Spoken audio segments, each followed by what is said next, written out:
But ತಮ್ಮವರನ್ನ ತಾವು ಬಯಸಿದ cabinet ರಚನೆ ಆಗಬೇಕು ಅನ್ನೋ ಪಟ್ಟು ಎರಡೂ ಕಡೆಗಳಲ್ಲಿರುತ್ತೆ, ಸಿಎಂ ಮತ್ತು ಮಾಜಿ ಸಿಎಂದು.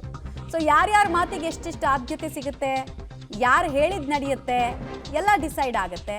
ಹೈಕಮಾಂಡ್ನಿಂದಾನೇ ಎಲ್ಲ ತೀರ್ಮಾನಗಳು ಆಗೋಗುತ್ತಾ ಇಲ್ಲ ಅಂದರೆ, ಯಾಕಂದರೆ ಪೂರ್ತಿ ಸ್ಮೂತ್ ಟ್ರಾನ್ಸಿಷನ್ನ ಜವಾಬ್ದಾರಿ ಹೈಕಮಾಂಡ್ ಮೇಲೆ ಇತ್ತು, ಅದನ್ನು ನಿಭಾಯಿಸಿದ್ರು.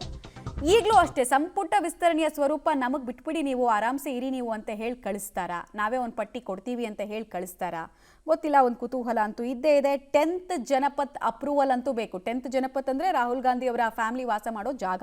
ಡೀಟೇಲ್ಸ್ ಕೊಡ್ತಾರೆ ಸುಖೇಶ್ ನೇರ ಸಂಪರ್ಕದಲ್ಲಿ. Sukhesh, first time cabinet DK Shivakumar ಬಯಸದಂತೆ ಆಗಿರಲಿಲ್ಲ, ಹೈಕಮಾಂಡ್ ಎಲ್ಲವನ್ನ ಮಾನಿಟರ್ ಮಾಡಿತ್ತು. ಈಗ ಸೆಕೆಂಡ್ ಟೈಮ್ ಒಂದು ಅವಕಾಶ ಇದೆ, ಎಕ್ಸ್ಪೆರಿಮೆಂಟ್ ಮಾಡೋದಕ್ಕೆ ಬಿಡ್ತಾರಾ? ಸಹಜ, ಅದೇ ಕುತೂಹಲ ಇರುವಂಥದ್ದು, ಯಾವ ಎಕ್ಸ್ಪೆರಿಮೆಂಟ್ಗೆ ಅವಕಾಶವನ್ನು ಮಾಡಿ ಕೊಡ್ತಾರೆ ಹೈಕಮಾಂಡ್ ಅವರು ಅನ್ನುವಂಥದ್ದು. ಮತ್ತೊಂದು ಕಡೆ ಮುಖ್ಯಮಂತ್ರಿಗಳು ಏನಾದರೂ ತಮ್ಮ ಪ್ರಿಯಾರಿಟಿ ಅನ್ನುವಂಥ ರೀತಿಯಲ್ಲಿ ಹೆಚ್ಚಿನ ಸದಸ್ಯರುಗಳನ್ನ ಈ ರೀತಿ ಬಳಸ್ಕೋಬೇಕು ಅಥವಾ ಇಂಥವ್ರು ಬೇಕು ಅನ್ನುವಂಥ ಡಿಮ್ಯಾಂಡನ್ನು ಪಟ್ಟಿಯನ್ನು ಕೊಟ್ಟರೆ ಅದನ್ನು ಹೈಕಮಾಂಡ್ ಹೇಗೆ ಸ್ವೀಕರಿಸುತ್ತೆ ಅನ್ನುವಂಥದ್ದು.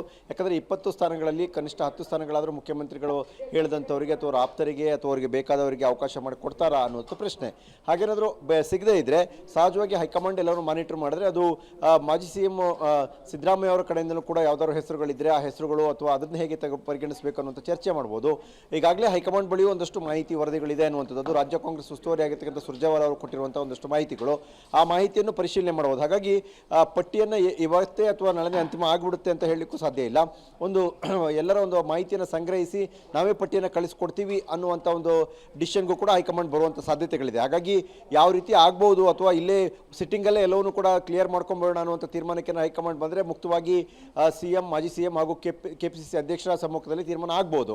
ಅದಿಲ್ಲದಿದ್ದರೆ ಹೈಕಮಾಂಡ್ ತಾವೇ ಅಂತಿಮ ಪಟ್ಟಿಯನ್ನು ಮಾಡಿ ಕಳಿಸ್ತೀವಿ ಅನ್ನುವಂಥ ಲೆಕ್ಕಾಚಾರದಲ್ಲೂ ಕೂಡ ಹೇಳಿ ಕಳಿಸುವಂಥ ಸಾಧ್ಯತೆಗಳು ಕೂಡ ಅಲ್ಲಗಳೆಯುವಂತಿಲ್ಲ.